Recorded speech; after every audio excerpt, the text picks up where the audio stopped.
Because the other big news in D.C. this week is that Councilmember Jim Graham's Chief of Staff, Ted Loza, was taken into custody at his home yesterday and charged with bribery having to do with an informant and a taxi company and accepting at least $1,500 and gifts and maybe a trip to Ethiopia and car rides in return for a piece of legislation having to do with the taxi industry that Councilmember Jim Graham actually did introduce. Tom Sherwood, you've been covering this story. What do you make of it? Well, the big question is Jim Graham involved?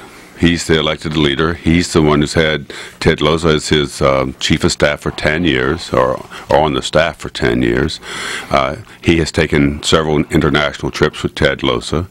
He has used him as his eyes and ears in Ward 1. He's been, and as Graham said yesterday, a complete confidant, person he trusted to do his job. On the same hand, Graham says he knew nothing of this and has never himself done anything improper or illegal involving any of the legislation. But whenever you have a person, and this is a very small potatoes for someone like Loza to flip over and take $1,500 in a job like that, that's pretty. I don't understand that. It must be a lot. Should have charged more? Is that what you're saying? Well, I think he should charge more. I think if you're going to be corrupt, then you better be really corrupt, because you might get the same amount of jail sentence.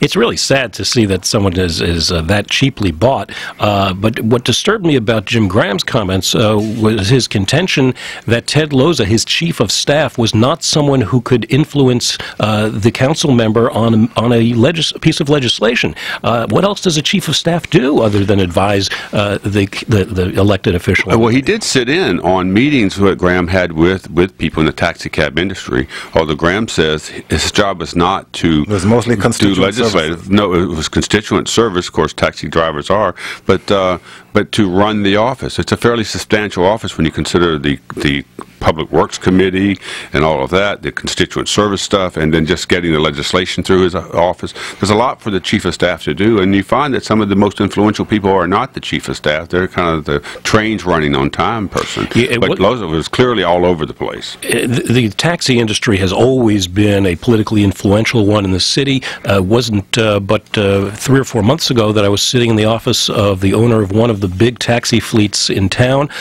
who was telling me about his supporters on the council, and he mentioned Jim Graham as someone who was very friendly to the taxi industry. So what we don't know is whether that's just a natural inclination that Jim Graham has to support that business, or whether there was something more going on.